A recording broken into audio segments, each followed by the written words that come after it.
Good afternoon, everyone. Welcome to the Rodrigue Studio, Houston. We are so happy you're here today. I'm Dana Holland-Bikert. I'm the curator for the George Rodrigue Foundation and the George Rodrigue Studio. I'd like to welcome you to our last day of the exhibition, and our speaker today is going to be Jacques Rodrigue. I'd love to introduce him to you. Jacques is our executive director of the George Rodrigue Foundation of the Arts. He graduated from LSU in General Business Administration, and he later received his law degree from Tulane University. Jacques currently lives in New Orleans with his wife and artist, Mallory Page, and he also serves as the house counsel for the Rodrigue Studio. Jacques serves also as a member of the Louisiana State Arts Council. He was also the 2013 winner of the Louisiana's Art Education Award and the 2015 National Art Educators Association Award for Distinguished Service Outside of the Profession. So thank you for coming today, and I introduce Jacques Rodrigue.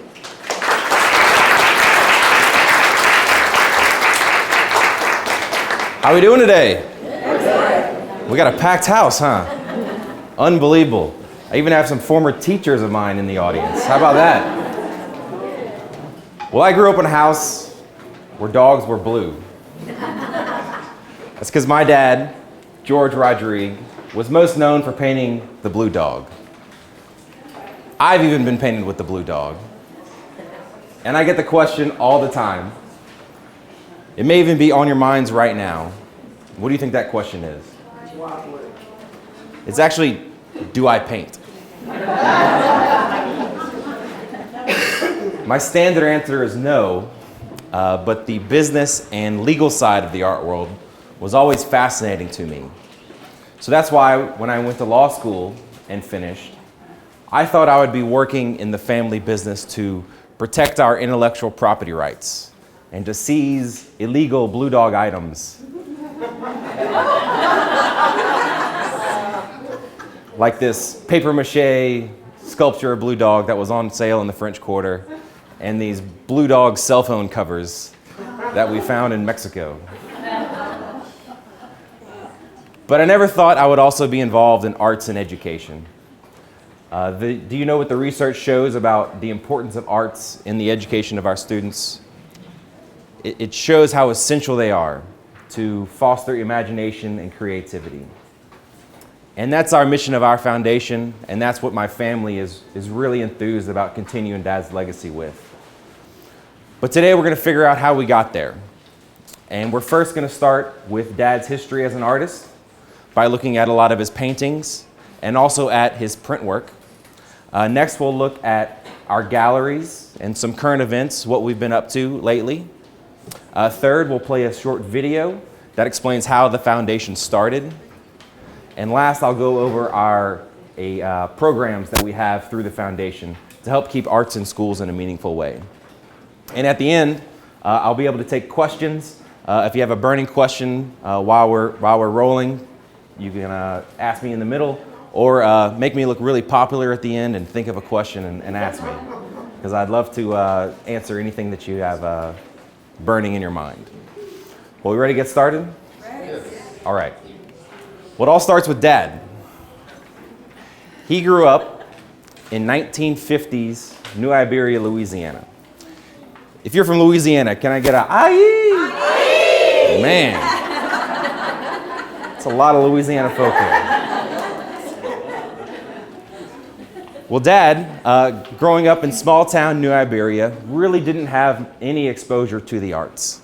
Never been to a museum before, had no clue you could be an artist as a profession. And he started painting, actually, when he got really sick in the 3rd grade. He had polio. But lucky for him, a brand new invention, almost as fancy as the iPad, came out that year, called the paint-by-number set. Do you know what the most popular paint-by-number set was in the 1950s? Any idea? The Last Supper. Now, what 8-year-old boy wouldn't love painting The Last Supper all day for an entire summer? Dad, of course, did not. What he liked to do was take that paint, flip over the canvas, and paint things that interested him. Monsters, fire trucks, cowboys. And he told his mom he was going to be a professional artist. That was like saying you're going to be an astronaut or a professional football player. But she never discouraged him. He started taking art lessons, and eventually he was really serious. After attending UL in Lafayette and studying art, he moved to Los Angeles and got into the Art Center College of Design there. And he was there in the 1960s. So think back to small town Louisiana boy, never being west of Texas, going down Route 66 all the way to Los Angeles. LA in the 1960s was a very different place than New Iberia. And he thought, growing up, that everybody was Cajun. He didn't realize how special and unique his culture was until he saw how different it was from the rest of America when he went out to LA. So when he came back to Louisiana and decided to be an artist, he wanted to paint the Louisiana landscape and folklore like no one had painted it before in paintings like this. Because before Dad, most people painted Louisiana in a style that's very European, as you see in this painting. What you notice here is the size of the sky. It's almost a bird's eye view. And the subject matter are those little tiny people and the little cottages. But that's not how Dad saw his landscape and his Louisiana, the Louisiana he felt in his heart. He saw it like this, with this oak tree as the central figure in every canvas. This oak tree pushed to the front of the canvas and cut off at the top. So all the light you see is underneath the tree. That's where the light was for him.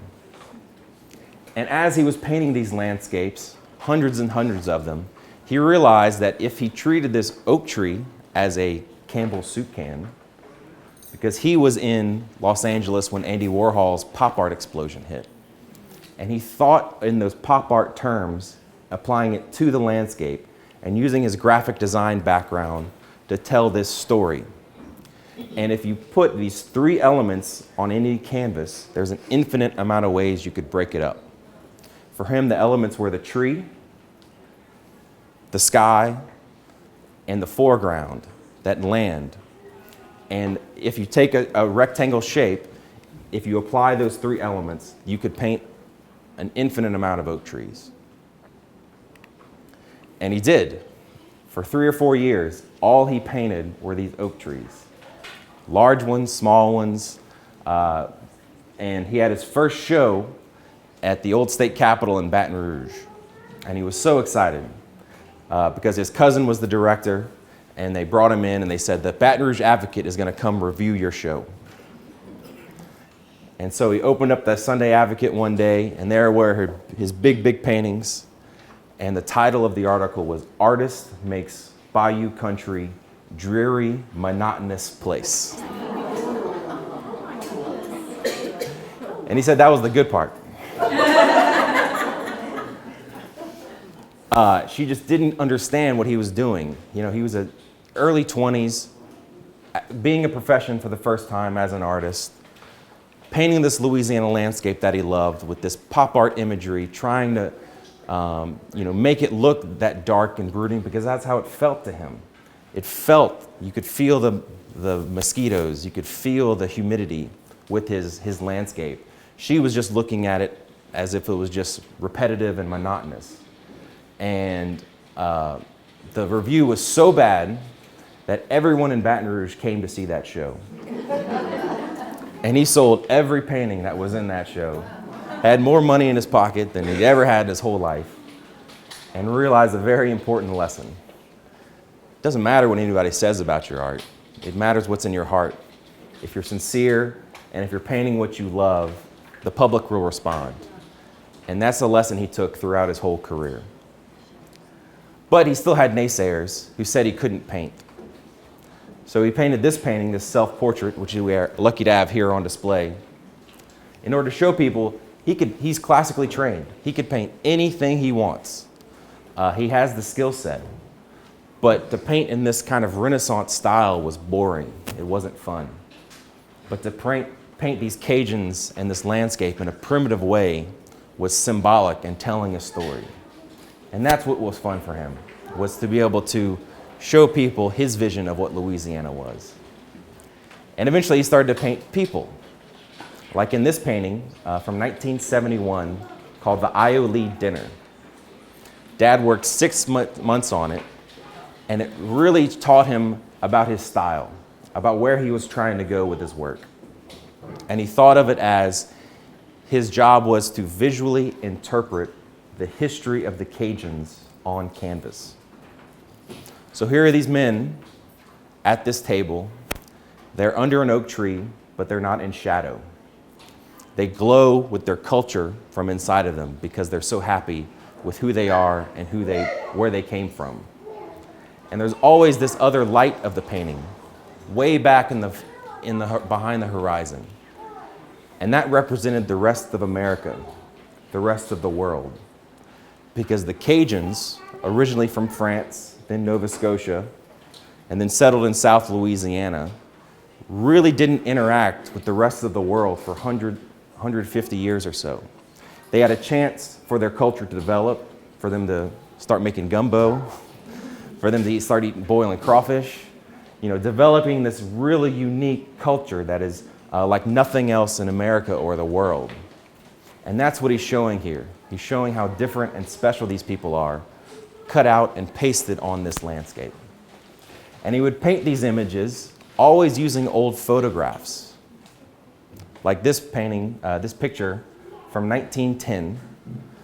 They called themselves the Creole Gourmet Society, and they would gather at different homes, plantation homes around New Iberia, Louisiana. And what's really special about this painting is that seated at the front here, we know who all these men are. We have a great diagram. This man here is Jean Rodrigue. He is my great-grandfather. And here's the part where all the ladies in the audience are going to go, "Aw." Because I got married last year, and my wife has her great-grandfather right here.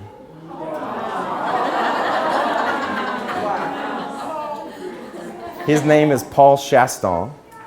There's 4 Shasta brothers in this painting. And what we've been doing recently through our foundation is reenacting the Ioli Dinner as fundraisers for our programs.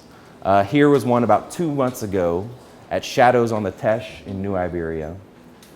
And seated right at the front, here's my wife, Mallory. Beautiful, right?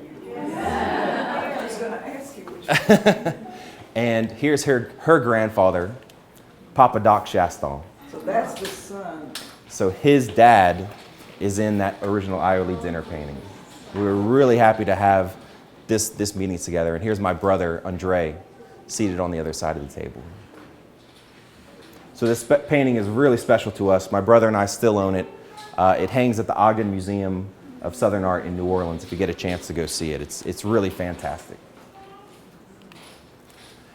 And so Dad kept his career going by... I'm sorry, that was a painting that was just up there? Or a big... No, this painting Okay. was the painting. So Dad continued that plan of visually interpreting the history on canvas using these old photographs. This painting is called Boudreaux in a Barrel. And it's from this photograph, actually, of my grandparents and my dad's uncle in the barrel. And notice how that oak tree frames them. Dad's process was to put the figures on the canvas first and then build the landscape around them, making sure the light coming from inside of them never touches that light of the outside world, because there is that separation. So, I hope you leave today understanding the symbolism and the depth and the thought process that went into all of these paintings that we have in this room. And eventually Dad started to paint the legends of Louisiana and their folklore, like Jolie Blanc, based upon a famous Cajun waltz song, actually written by a prisoner here in Texas, in Port Arthur. And it's this story of this beautiful woman and this man who loves her and can't wait to see her. It's a really well-known song, and Dad painted literally hundreds and hundreds of Jolie Blancs through his career. Similarly, Dad loves painting Evangeline. Who knows the story of Evangeline? I'll call on my teacher, Miss Matthews. It's a love story, right. It's about Evangeline and Gabriel, who lost each other during the Grand Arrangement when the Cajuns left Nova Scotia and didn't find each other again until Gabriel was on his deathbed. Written by Longfellow. Written by Henry Wadsworth Longfellow, thank you. I got the teacher section behind me. And so Dad, again, painted hundreds and hundreds of these Evangelines, but now using modern photography, taking pictures of different models in and around Louisiana to frame them in order to be these legends. And here's a painting I just discovered about 3 weeks ago. It actually hangs, it doesn't hang, but it's in the collection of the Museum of Fine Arts in Houston. So we're constantly finding these new paintings and these new jewels. You know, before digital photography, before computers, it was really hard to keep a record of all these paintings. And so we're trying to gather all that information to build a database over the years. So I was really lucky to find out this piece. Still haven't seen it in person yet. And now I want to kind of go around the room and kind of explain what the goal is here. You know, you walk into this space and you see very few blue dogs. What you see are Dad's earliest works, from the first painting he ever sold, here at the top left. He said he sold it for $50, and if he could sell 3 of those a month, he'd be on Easy Street. All the way to some other Jolie Blancs and Evangeline paintings. Who's the couple, the older couple? He called that Cajun man and Cajun woman. That was his only figurative painting before the Iole dinners. And then we can talk about these paintings. So here we see my brother Andre standing under an oak tree, wearing a t-shirt that says, "Kiss me, I'm Cajun."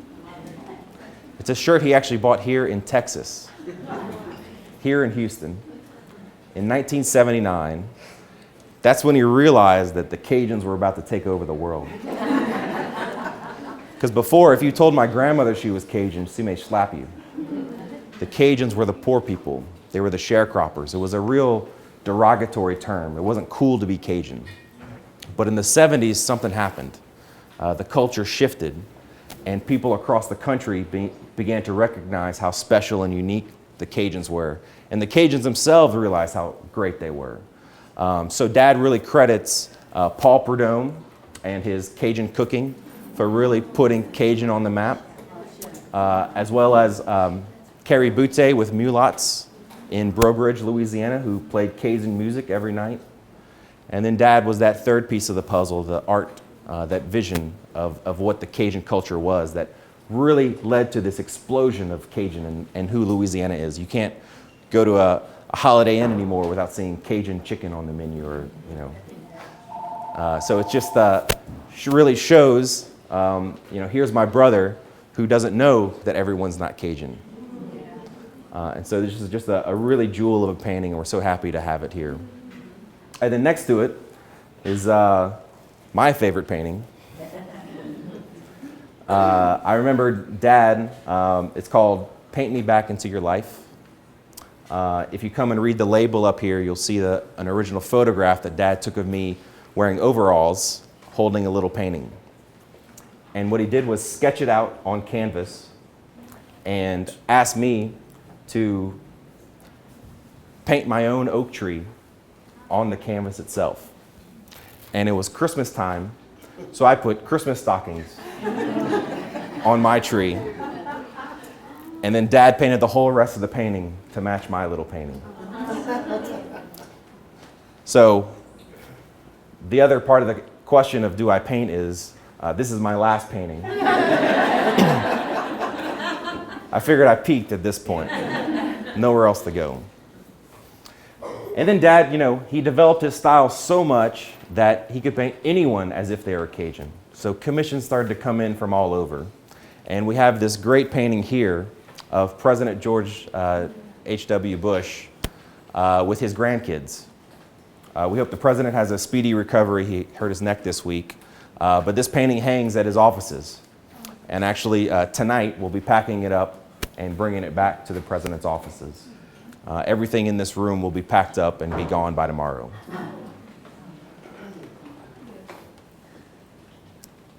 So then that brings us to, where did the blue dog come from?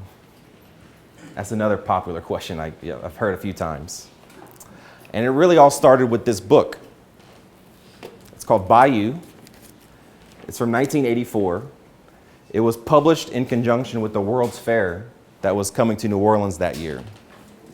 And what it is a book of 40 Cajun ghost stories. A bunch of Dad's friends got together and they wanted to make this book. And they wanted Dad to paint a painting for each story in this book. And so for a few years, he was painting, all to illustrate this book Bayou. And one of the stories in the book was about a Cajun werewolf dog called a Lougarou. It's kind of a classic boogeyman story. His mom told him growing up, if you're bad today, the Lougarou's gonna get you tonight. And so he had to think, how do you paint a boogeyman? How would you paint a Lougarou? Well, he always worked from old photographs, right? So he painted this painting called Watchdog using this picture of his old dog named Tiffany as the model. She died before I was born. Apparently she was a mean little dog. Snap at clients and eat the furniture. But Dad loved this shape. She was always by him at his easel as he would paint late at night. And he loved taking photographs of her at eye level, getting down and getting the camera to look straight on at her. So that's why you don't look down at this dog. You can tell it's looking right at you. And he loved this shape. He loved the head, the size, the proportions. Everything about the shape was really interesting to him. And so he put her in this landscape to illustrate this story for the book, painting her bluish, grayish, as if she was under the full moon. And we were very, very lucky to have this painting, Watchdog, here in the Houston Gallery on display. So be sure to... What kind of dog is she? She was kind of a mutt, terrier, spaniel mix. Are you sure she wasn't a Chihuahua? I'm positive.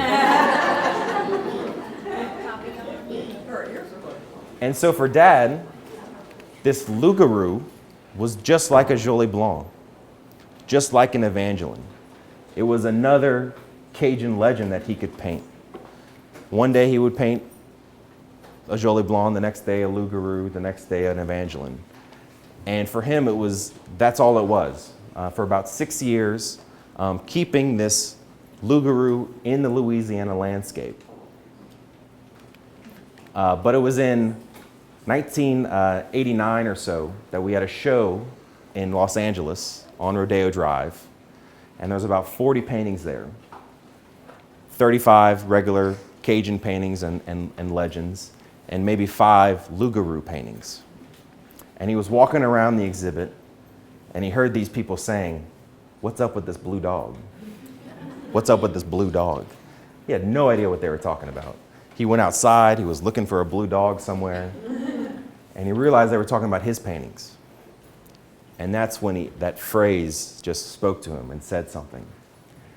And what he did was come back to New Orleans. We had just opened our gallery in the French Quarter, and Super Bowl was in town. And he said, I'm going to fill up my gallery with nothing but blue dogs and see what happens and call it the Blue Dog and be in there painting. And just about every news organization is in town for a Super Bowl, right? And they were just astonished by this crazy Cajun guy painting blue dog paintings and selling them. The public really embraced it and really loved it. And so for a couple of years, Dad kept it in the Louisiana landscape. And what was interesting was to combine the imagery with the titles to say something about life. Like in this painting, have you ever loved someone that can't love you?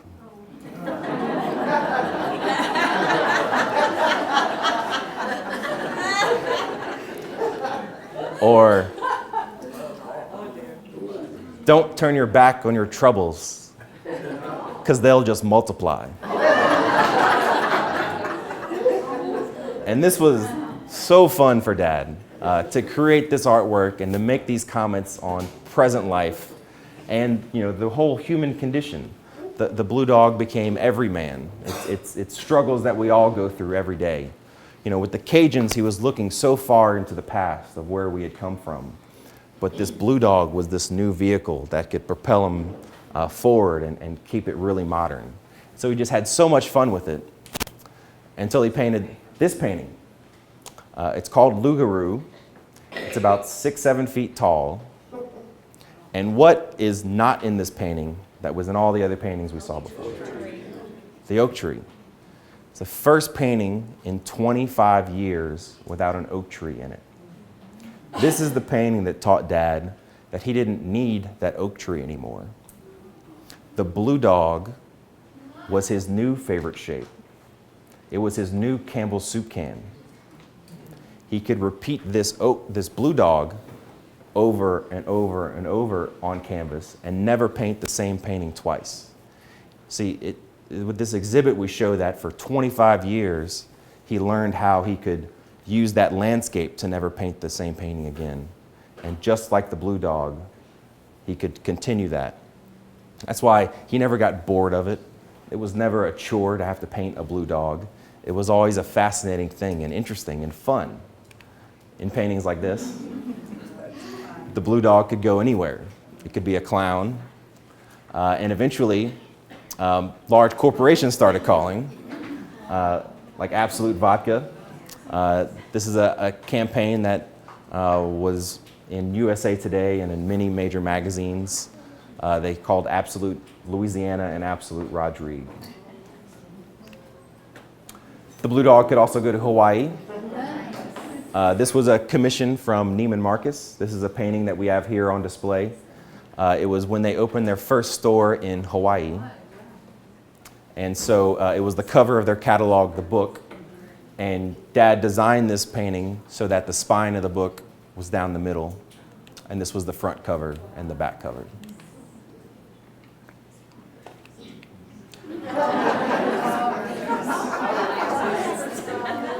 Then, of course, we have the other brother.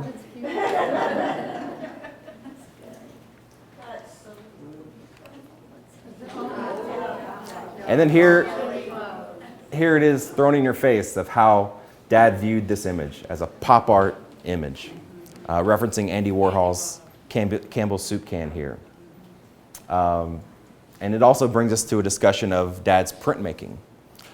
His painting and printmaking were definitely two separate art forms. Most people think that he would just paint a painting and make a print of it. But 90% plus of the time, that was not the case. He designed his prints solely to be prints, using the computer or technology, or even in the early days, cutting out stencils to make his prints. So I want to go over a couple of prints that I have up here to show you the transformation of his print making over the years. What we see here is Scales of Justice, and you'll notice how monochromatic the blue dog is. The technology at this point in printmaking, you couldn't put much texture into your printmaking. And so it's really solid looking colors here. And he was making these prints at the same time the blue dog in the paintings was very wolfy looking still kind of scruffy. And then as he kept making prints and paintings, what kind of happened was you had really, really simple blue dogs in prints and complicated blue dogs in paintings. And as he painted and made prints, they kind of switched. So we'll look at some later paintings and show you how monochromatic those are. And then the prints get more and more complicated looking as technology could keep up with it. So this is called the Magnificent Seven. This is I remember we went to lunch one day in New Orleans. We live in the Marigny by the Bywater outside the French Quarter. And we walked into a old thrift shop, and they had a really ugly looking couch there. But Dad saw it and said, man, that would make a great print. And so he bought the couch and photographed it, put it in the computer, played with the colors, and created this imagery. And the technology is now that it can look more complicated. The couch itself is complicated, and if you can come up later and look at the dogs themselves, they are more complicated as well. What color was the couch? Pink. And then we have the last print that Dad produced in his lifetime. It's called He Stopped Loving Her Today, based upon the old George Jones song. George Jones passed away in 2013 as well as Dad. And the original painting of this is actually on display here in the gallery. And Dad really felt this. He just was really excited when he produced this. It was just a touching tribute to him, to George Jones. And you'll see how the printing process can now capture his original paintings on canvas. So, Dad always said that he created his own rules so he could break them, just like that he broke all the rules of traditional art with his work from the beginning. Then I want to look at a couple more paintings. Next we have Living in the Spotlight, which was one of the last paintings that Dad produced. And you can just see how that pop art influences is at its peak. The dog itself is very monochromatic at this point. It's a mix of colors, shapes, and designs that graphically produce this image. And the dog can be multicolored. It's really kind of the culmination of Dad's career and journey from painting those Louisiana landscapes and the oak tree to get to this point. And the last painting I want to mention is Dependence, which is here in the exhibit behind the desk over here. And Dad always says this was the theoretical end of the Blue Dog series. In case you're not aware, he's throwing it in your face that he is an abstract artist. All painting is abstraction. The blue dog itself is not a dog at all. It's a mix of colors and shapes. And so here we see it's 4 separate panels. Each panel depends on each other panel to create that blue dog image. But it wouldn't be a blue dog unless he told you it was a blue dog. He's showing it that he created this imagery. And for him, all of these shapes and colors all come together. And the blue dog itself, to sum it all up, it's really a dialogue going on here. It's meant to bring out what you're feeling inside as you look at it, to understand what's going on. He can get you 80-90% of the way there. But as you look at these paintings, you can look at it one day and see something, and then look at it the next day and see something else based upon how you're feeling. Otherwise, you're just painting a bowl of fruit. It's just illustration. But real good art should provoke something inside you and get your feelings together. So as you walk around the exhibit, you're meant to look at the eyes. You're meant to ask questions. Why am I here? Where are we going? What's going on? Those are the timeless questions that all man has to answer. And that's really what Dad's paintings are trying to evoke out of you. So now that we've looked at Dad's work, I'm going to play you guys actually, before we do that, we're going to look at the galleries and what's going on now. Here we have our galleries in New Orleans. We also have a gallery in Carmel, California. For the next foreseeable future, we will be putting on special exhibitions of categories of Dad's paintings in each of our galleries. So I hope you'll keep up with our mailing list by signing up on the iPad here to see what kind of shows are coming through. We have plans to do a Mardi Gras show, to do a festival show, to do lots of different thematic shows in all of our galleries. So please come by and see those. Also, we are now releasing images from the estate that have never been prints before. So here we have Take Me Back to Texas, based upon this very large painting here. We released it from the state as an edition of silkscreen, and we've only got about 15 of those prints left from that edition of 450 that we released just for this exhibit. And so Dad always told us that he wanted us to continue to release his artwork. And so we will release maybe 3 or 4 images a year from the estate to be enjoyed by the public. So be on the lookout for that. We've got some great things coming out over the next few years. And I also want to mention our books.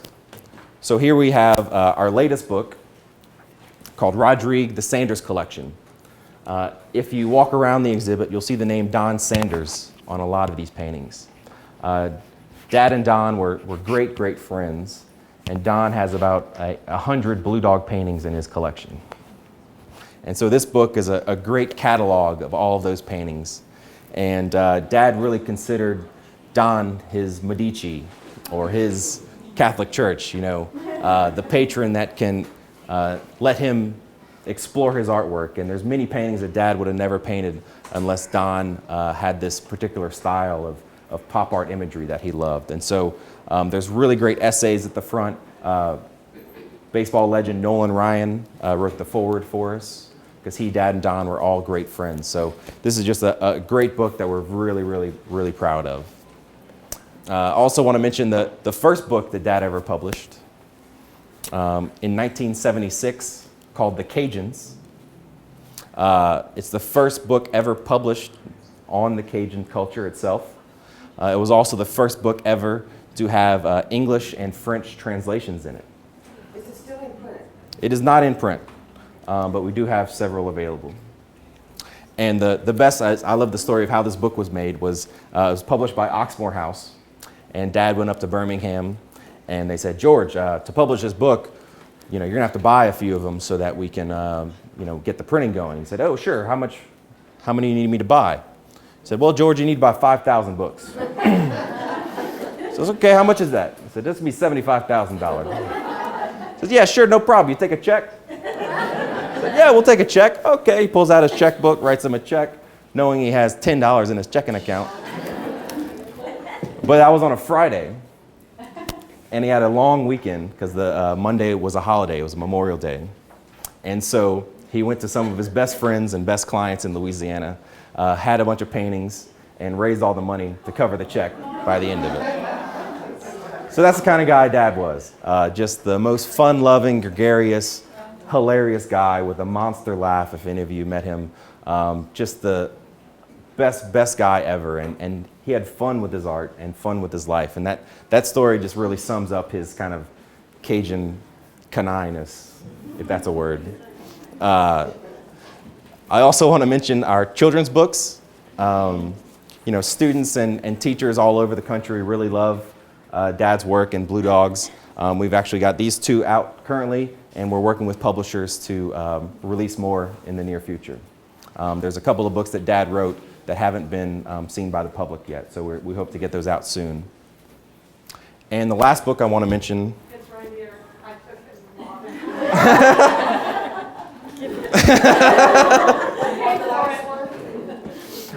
it. This little book is really special. It's called The Other Side of the Painting. In case you're not aware, my stepmom, Wendy Rodrigue, wrote a blog for 3 or 4 years. And it was just a fascinating account of Dad's art. And she would interview him, and write down the imagery. And write down the text that would go with the imagery. It's called The Other Side of the Painting. because Dad joked that Wendy was like the other side of his hit record.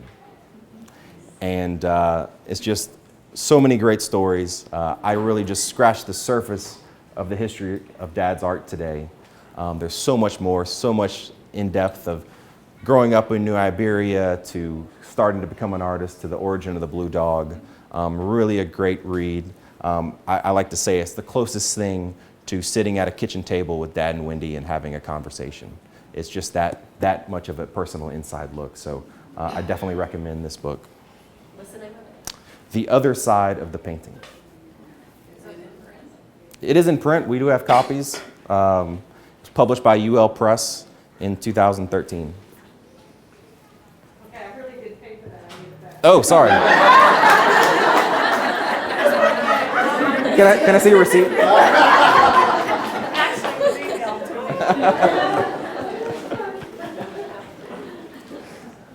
So that sums up kind of current events with the gallery and where we're going. And now I want to transition to the foundation and what that's all about by first playing this short video.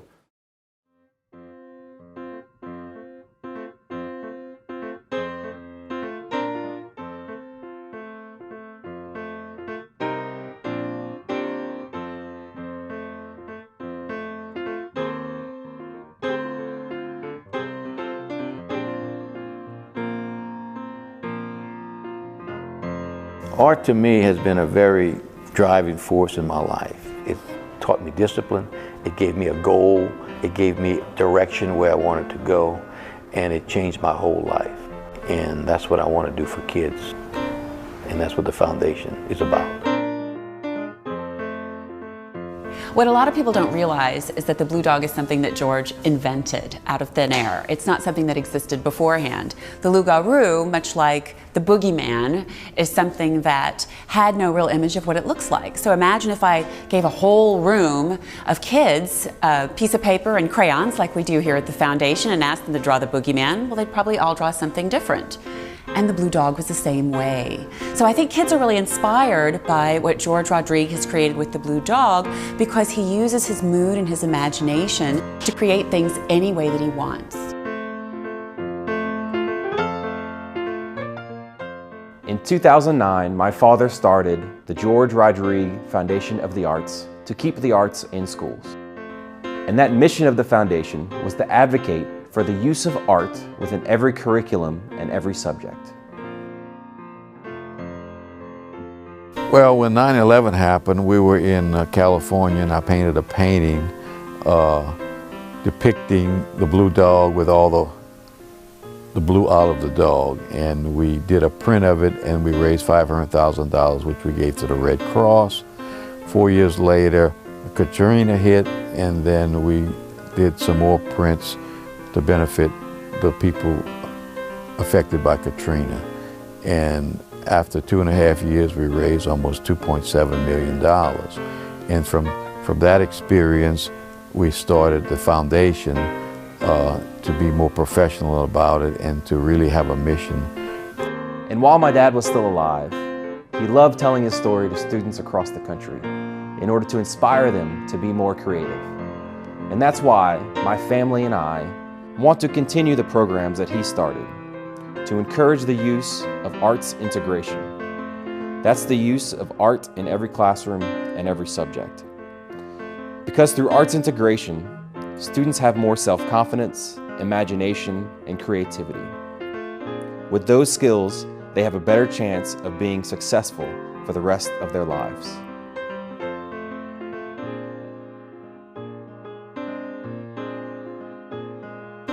After painting for 45 years, to form a foundation and teach art to young people is a real joy to my life right now.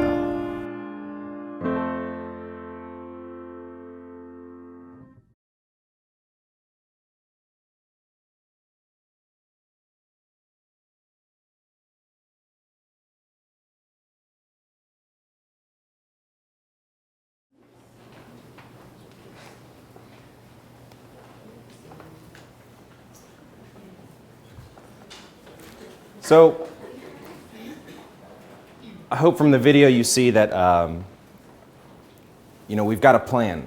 And my family feels very lucky that we're not scrambling to try to figure out what to do with Dad's legacy, how to keep it going. We feel blessed that we know where to go. We know where Dad wanted to do. We know that the children and the students that inspired us to keep arts in schools in a meaningful way is the way to keep Dad remembered forever. And so I'm really excited that we can continue the programs that he started as we move forward. And those programs are George's Art Closet. That's a program where we give art supplies to schools across the state of Louisiana. Actually, while we've been in here in Houston, we gave 25 local schools $1,000 art supply kits so they could keep the arts in their schools. And it was just a really fun time to go and visit the Houston schools that had never seen Dad's work before and to expose them to it. And we're getting notes every day about how far the art supplies are going for these teachers who struggle to keep arts in their classrooms. Also, while we've been here in Houston, we hosted about 1,000 students on free field trips. We paid for their buses, had about 50 school groups come through and learn about Dad's art and see the paintings.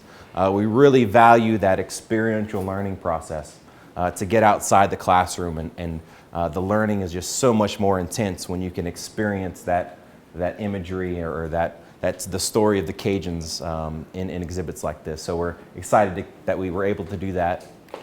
We also have a yearly scholarship art contest. I think you saw in the video Dad giving out a lot of awards. It's open to all Louisiana high school juniors and seniors. We give out about $45,000 in scholarships every year. Claudia, do you have a cookbook? We're sold out of our cookbooks. Well, thank everybody for buying our cookbook. A couple years ago, the theme was Louisiana's culinary heritage, and we partnered with the Louisiana Restaurant Association, and we produced a cookbook with 50 of the artworks from our students, and it's all matched to 100 recipes from 100 of the greatest chefs in Louisiana. And so all these students are published in this beautiful little book. Emeril Lagasse wrote the foreword for us. It won Best Illustrated Cookbook in America and was a finalist for Best in the World at an award ceremony in Beijing. We were just really thrilled with that book. It's called The Pot and the Palette. If you get a chance to go to our website, it's available on Amazon and all over the place, and all the proceeds benefit our foundation. And then our biggest, most ambitious program is called Louisiana A+ Schools. It's a program that we saw in action in North Carolina, Oklahoma, and Arkansas. And it's a program where you train an entire school how to use arts in every classroom. So now we're up to 17 schools across the state of Louisiana. You can see on this map that they're spread out all across the state. We've got everything from pre-kindergarten to 12th grade, public, private, charter, urban, rural, rich, poor. The program that we love about it, it's for any school and any group of teachers that wants to come together and give their students a great education through the arts. So it's using visual arts in a math class, it's using drama in a history class, dance in a science class. It's just really an interesting way, and we love working with teachers. This past week, we had about 300 teachers with us on the campus of UL. We house them, we feed them for a week, and give that entire faculty intense professional development. And what the research shows that you see these schools is higher test scores, discipline problems are non-existent, attendance of both students and teachers go up. It's just a really powerful way to use the arts to engage these students and make sure that they're getting the best education and keeping that imagination and creativity that I think a lot of the testing emphasis takes out of them. So we're just thrilled to keep the program going and to continue to add schools. We'll train about 600 teachers this summer in the A+ methods. So that sums up our foundation and the programs that we have. So what did we learn about today? Well, first we looked at Dad's history as an artist, right? The paintings in this room, the silk screens. Next we looked at what was new with the galleries, the estate prints, and other shows that we're putting together. We watched a short video about how our foundation started, talked about how lucky we are to continue Dad's legacy, and last looked at our programs of the foundation. And so thank you all so much for being here. We have had an unbelievable run here in Houston. The community has really embraced us. We've got so many Louisiana transplants over here, but we made many new fans who didn't know about Dad's whole history and really shocked them with showing them this Cajun work. And that's something that we look forward to doing across the country in different cities. I've got like 5 to 10 cities in my mind of where we'd like to go. The next city will be the one with that embraces us the most, and we can find a great space there. And we're going to do that at least one show a year. We're also working on doing museum shows. But the programs that we think can have the most impact is our foundation programs. I believe that the arts can be a true transformation for schools. And I think that Louisiana, a state known for our arts and our culture, can be a real model for how an education system could be run. People think we're crazy. People thought Dad was crazy at many different points in his career. But I think it can be possible because I grew up in a house and in a world where dogs could be blue. So thank you, guys.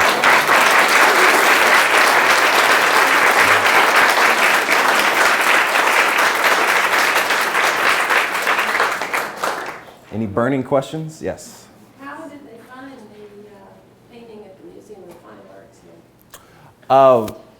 Once we started here, we reached out to them and they said they had some pieces in their collection. So it's pretty typical that museums, as they acquire pieces, they don't really check with the estate or the artist. So kind of took us following up with them to understand they had it in their collection. So you think there are more museums around the country? It's very possible, yeah. Yeah, and that's why we really want to get a good record of everything. So anytime someone emails us with a question about a painting they have, we check our records, and if we don't have it, we hire a photographer to go and get a photograph of it, a nice digital high res of it, and we put it in our database. How would they have gotten it? So Shell Oil Company owned it, and they donated it to the museum. So my guess is that Dad sold it to some smaller oil company, who knows when, and it was acquired by Shell, and then Shell didn't have any need for it, so they donated it to the museum. And one last question. Yep. Do you have any idea how many paintings you did? Our best guess is about 4,000 to 5,000. How many of these It could be more. That's why we just have no idea. A question about Jimmy G's restaurant. For years, every time I'd go there, they had all of his prints, the dark prints with the oak. And then we went about 6 months ago, and they're all gone. So I don't know if they sold them all or if they contacted the family. I'm not familiar with that It's at a all. Cajun restaurant in Houston. Okay, Jimmy G's. Jimmy G's, and the entire place was full of your dad's prints. Not sure. And Sorry. after your dad died, they disappeared. So I don't know if they sold them or. I don't know. I don't think they contacted us. So sorry. Yes. What's your dad's favorite color?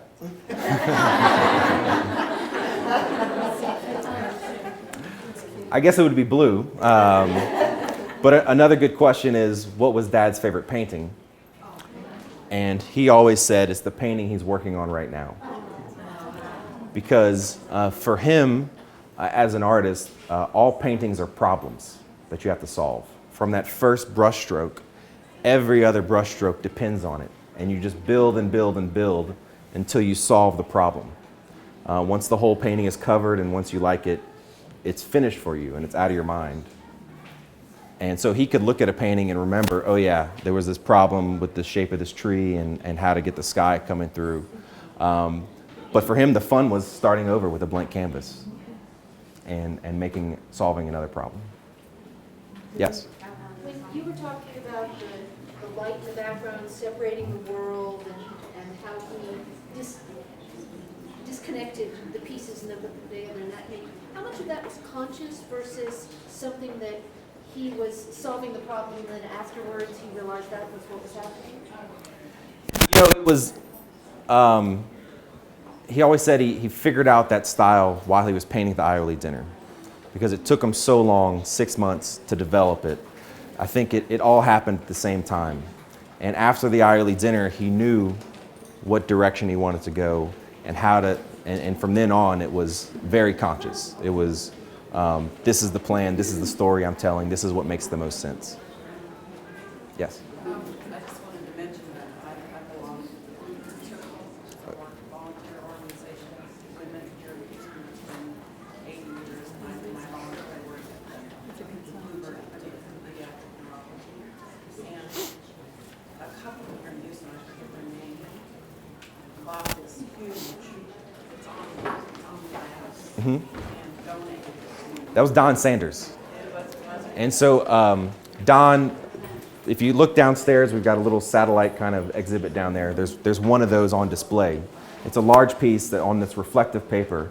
And the idea was that patients at pediatric hospitals could go up to the paintings and see themselves. And what Don actually did also was he bought 8,000 of our children's books and gave them to a few hospitals across Texas, and so that every child that was admitted got a copy of the book and then could go visit the piece. It's amazing, because when you walk into the clinic, it's on the wall right to the right, and that's the first thing you see. Yeah. Okay. Yes. Are y'all continuing to make prints of his paintings, or do you just do a few at a time? Yeah, every few months we kind of take a look at images that would make great prints, and based on timing and kind of feel, we will release them. Just a certain amount, at least just a certain amount. Right, they'll all be limited edition. You know, prints from the estate, we don't have a signature anymore, so to authenticate them, we have a special ink that we use to stamp them that has different reflective properties that reacts differently to different wavelengths of light. So that's how we authenticate the pieces. Yes? Where are y'all going to go after this? We don't know. Where are y'all going to take the painting? To my house. We have a warehouse where we store pieces. Do you have a second? We'd love to come back. You know, we'd love to come back for a major museum show. And so we're in discussions with museums across the country and hope to get on their schedules. Does the foundation sell a Bulldog watch? No, the watch was actually made by a jeweler here in town, Zadok Jewelers. It was an edition of 150. I believe they have a handful left still for sale. It's red? It's red dog or blue dog? It's a blue dog. Oh. Can be yours for the easy price. Do they make Yes. a female version? Couldn't keep up with this. To partnership programs with the art department, like after school programs or kind of service programs. So most of our programs are in Louisiana. While we had the exhibit, we did work with some schools, but currently no funding and no plans to continue that, unfortunately. All right, guys. I'll be sticking around if you want to have more questions. Thank you all so much, and enjoy the last day of the exhibit.